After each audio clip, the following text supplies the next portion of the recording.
Hello everyone. I'm here with my kiddos today, so if you hear them in the background, that's why.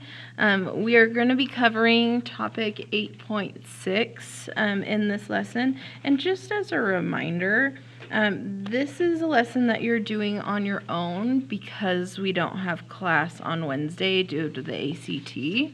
Okay, so we're covering topic 8.6 in this lesson. This is on your own. I'll help you with the video and I'll show you the quiz that goes with it and how I want you to get that done. And then we are going to be turning in our Unit 8 packets on that Friday the 28th. Okay. If you are one of my few juniors that is taking the ACT, take the time that you need to get this done. Just make sure you're communicating with me. So if you're not going to have it done on the 28th because you were prepping for the ACT and taking the ACT, I completely understand. Just make sure that you're talking to me about that. And then when you have that communication with me, just tell me what date I can expect to have this done by, that you'll be turning it in to me. All right, so we are going to be on page... 160. No, not 100. We're going to be on page 34. All right, page 34. Okay, so we're going to be analyzing the strengths of acids based on their structure. It's an easy topic. I'm excited to see you guys do really well on this and do really well on the quiz. Just a reminder though, the difference between what makes something a strong acid versus a weak acid is that strong acids readily lose the H+, that hydrogen that's attached to them, right? So this is an acid. It has hydrogen at the front of it. The hydrogen's connected to something. We just are putting A as a placeholder. And that what makes this a strong acid is that almost all of them, if not all of these molecules, break apart into an H+, and then the conjugate base, this A-. Okay. And that's another important part of this, the acid versus its conjugate base. So here's our acid, and here's our conjugate base. Now, we talked about this a little bit in class, and I'm going to go over it in more detail in just a moment. But just remember that the strengths are inverse as well, meaning that if this is a strong acid, then it has a weak conjugate base. Okay. Now, weak acids don't as readily lose that hydrogen, right? That some of these molecules, these HA molecules that are present, some of them will break apart into this H+, but not all of them. And so that's where we typically see the equilibrium arrow, that it's kind of going back and forth between these two things instead of the full arrow saying, yep, all of these are going to turn into those. And again, we get a great representation here of why H+ can be exchanged with hydronium at any point. Okay. You need to know these strong acids, and then remember I told you in class I was checking on it, and HClO3 is also in this list here. So really we have our big 7 strong acids that you need to know. And all of these would have conjugate bases that are weak, okay, that do not readily react, okay? So we have these strong acids, and then they break apart into an H+ and their conjugate base. Okay. Strong bases that we've discussed, they're group 1 and a lot of group 2 metals along with hydroxide. So if we have sodium with hydroxide, that's a strong base. If we have calcium with hydroxide, that's also a strong base. Okay. Like strong acids, these guys can break apart into that hydroxide and then its conjugate acid. We can include water as well with our bases, kind of like we see up here with the acid. And then I think we get, let me think. plus the water.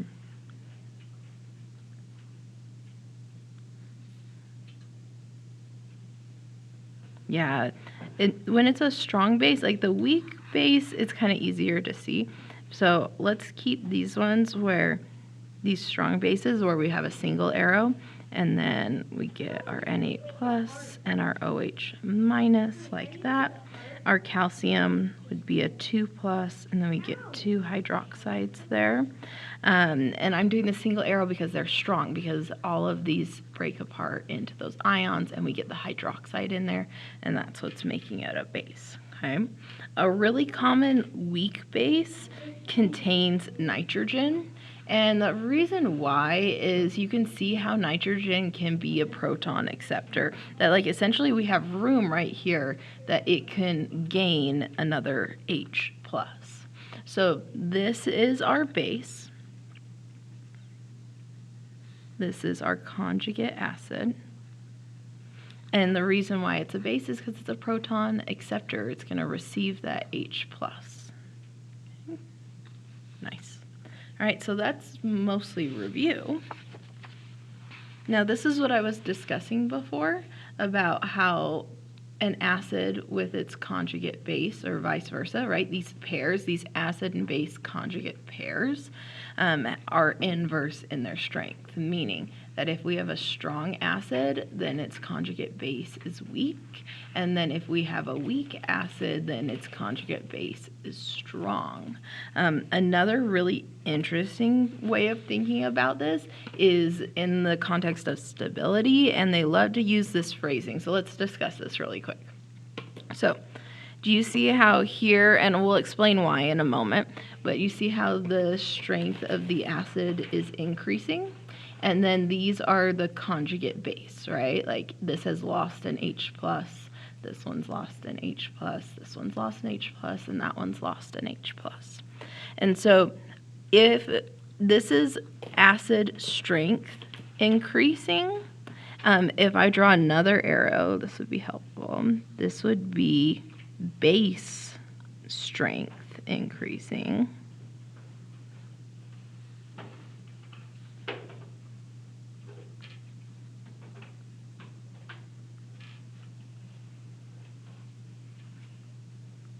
Because we know that if the acid is weak, then it's got a strong conjugate base, but if the acid is strong, then it's got a weak conjugate base. And then they love using this term stability. Okay, so if something is stable, it's lower in energy, it's less likely to react. It's more stable, it wants to stay the way that it is. So like a strong acid doesn't want to stay the way that it is. It's not very stable. It wants to break apart into this F minus and this H plus. So the strong acid is not very stable, but its conjugate base is very stable. It wants to stay like this. It doesn't want to react, and that's why it's a weak base. So I want you to think really carefully about the words that they're using in these questions. Are they talking about acid strength? Are they talking about base strength? Are they talking about stability? And what is the relationship between these things? Okay, so I'm going to be using this phrasing quite a bit. All right, now, what is it about the structure of these atoms, of these molecules, that would make them more likely or less likely to lose a hydrogen for this like H plus to pop off, right? So it's not on there anymore. And one of the main contributing factors to whether a molecule holds on to a hydrogen or loses a hydrogen is the electronegativity of different parts of the molecule. Okay, so just a reminder that electronegativity is the affinity, the pull that an atom has for electrons that are not its own, like, or maybe even electrons of its own as well, but it's like what's its ability to pull electrons away from other places. Electronegativity is biggest with fluorine. That's why we say fluorine is the bully of the periodic table. I'm going to grab mine really quick.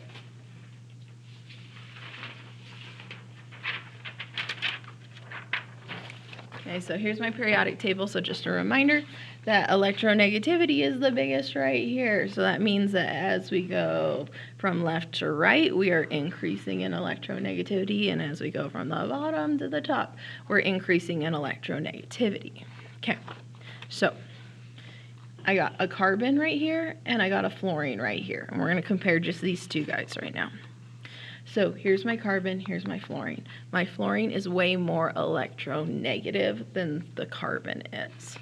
And so this fluorine right here is really pulling on those shared electrons, where this carbon isn't pulling nearly as strong on these shared electrons right here. That hydrogen has more of a chance in this game of tug-of-war between carbon than it does in a game of tug-of-war against fluorine. And so that's why it is easier for this hydrofluoric acid, this HF, to lose that hydrogen because it steals the electrons away. Do I have a highlighter? Not in front of me, that's okay, but let's do this. So see these electrons right there? Like fluorine's really strong, it's got a big electronegativity. So what if it pulls those electrons away? It steals it for itself. And then what are we left with? We're left with an H plus that has popped off, that we've lost, that's now floating in the solution, making this solution acidic. So due to the strong electronegativity of fluorine, the electron distribution, like these electrons are pulled towards it, and so that's why it's easier for this one to lose the hydrogen. Where again, carbon is not as strong. Carbon is not as strong, and so when it has this tug-of-war, it's not going to as readily win this tug-of-war against the hydrogen. Sometimes it will, and sometimes those hydrogens will pop off, but not nearly as many as when it's the fluorine. Right? So when there's a region or an atom within the molecule that has higher electronegativity, it actually causes an acid to be stronger because it's easier to lose a hydrogen in those scenarios where we have a greater amount of electronegativity. Okay. That's what the inductive effect is, by the way. It's when a strong electronegative part of a molecule pulls electrons away from a bond to a hydrogen, not a hydrogen bond, that's an IMF, but a bond to a hydrogen that allows the hydrogen to leave. So let's draw this one because this will be helpful. So here's my fluorine. Yeah, we have lone pairs. I'm not going to draw those lone pairs right now. I'm just going to draw the bonded pair. Okay.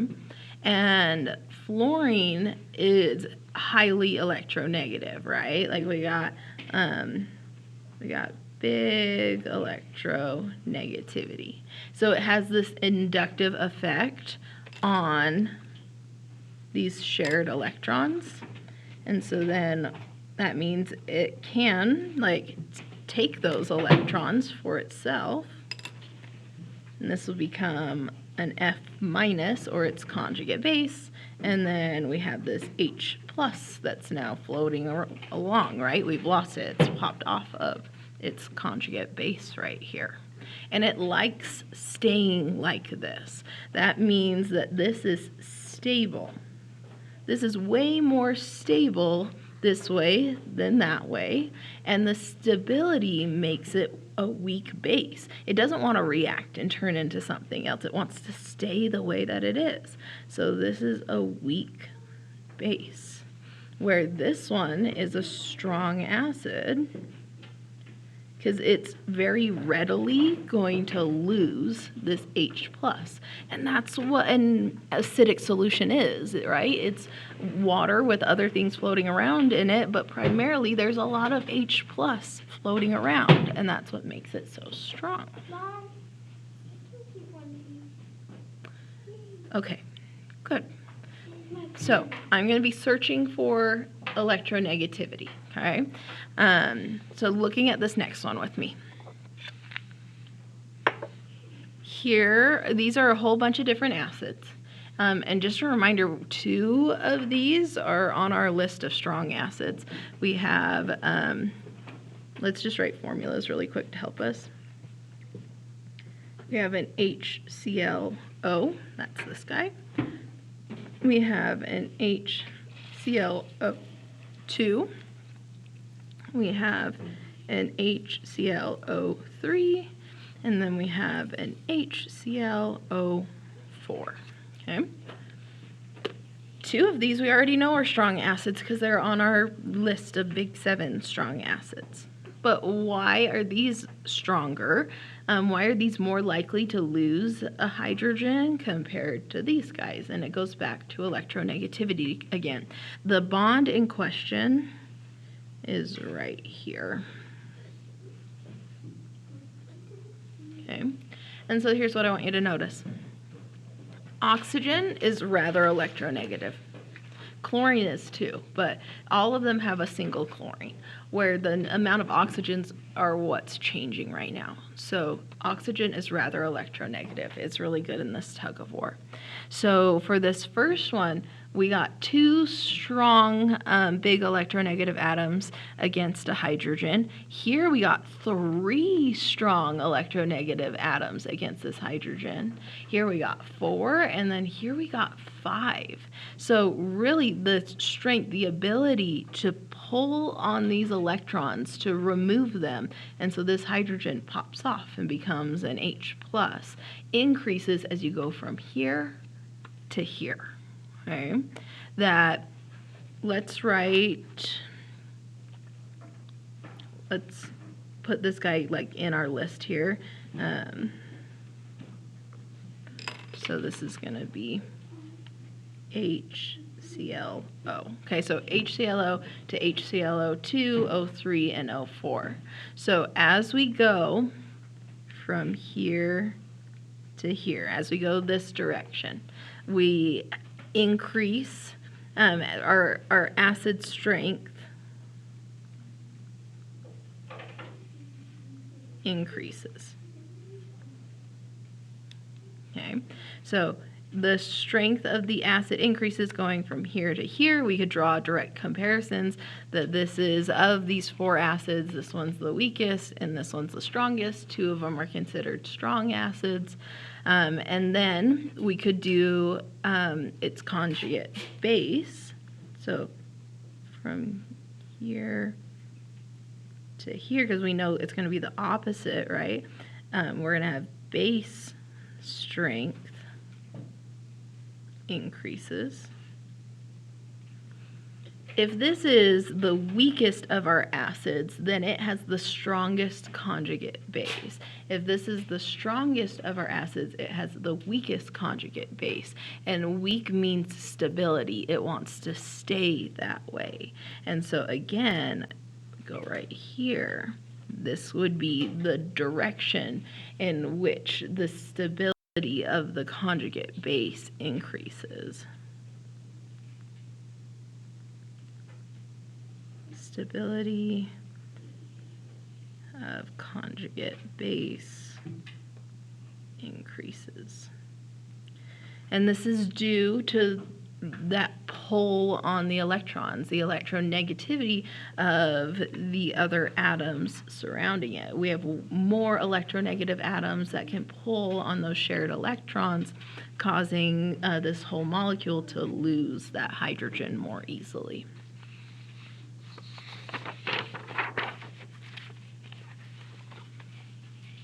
Okay, another phrasing that I've seen them use is electron density, meaning that if we have something bonded over here that is highly electronegative, it moves those electrons away, so we get a higher electron density over here.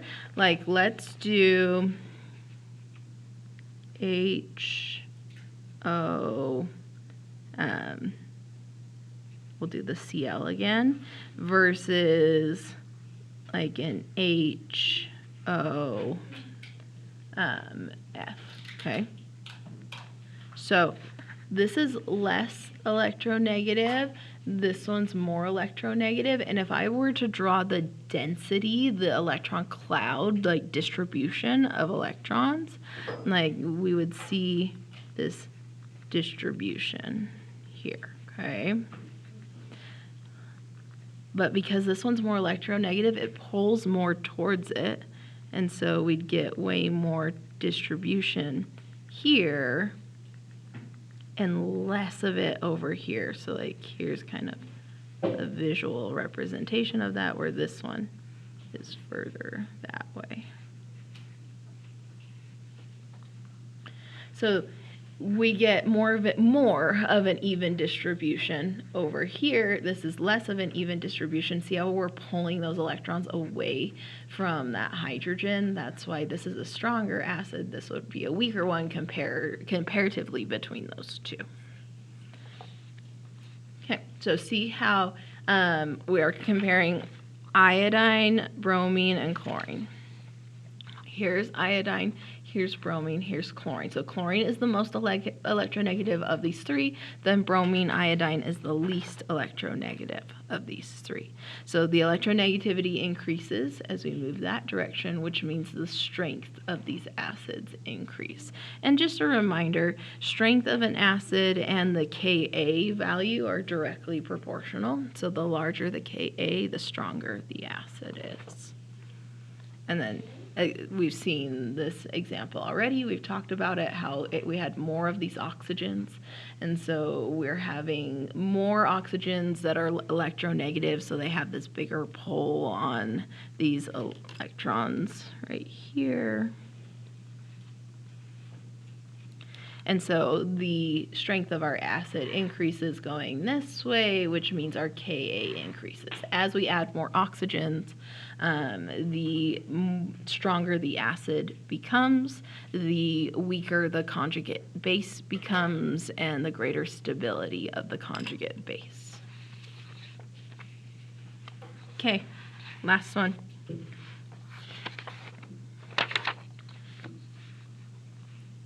Not only does it matter what atoms there are inside these molecules, are we dealing with hydrogens? Are we dealing with fluorines, right? Like fluorines are way more electronegative than the hydrogens are, and due to this greater electronegativity, it pulls that electron distribution away from this hydrogen. So this is a stronger acid, and then this is a weaker acid. So not only is it which atoms and how many atoms, but it's also the location of the atoms. So chlorine is rather electronegative. This is the hydrogen that we're potentially losing right here. And see how this electronegative chlorine is further away from these bonded electrons to the hydrogen for molecule 1, but they're closer to these bonded electrons for the hydrogen on molecule 2. And so because this electronegative atom is closer to those bonded electrons, that makes this a stronger acid. It's got a greater pull on those electrons, making it easier to lose that hydrogen, where when it's further away, it doesn't have as strong of a pull on those electrons. So then this hydrogen doesn't leave as easily. So this would be a weaker acid. This would be a stronger acid. All right, beautiful. So here's how this is all wrapped up, everyone. This is your quiz.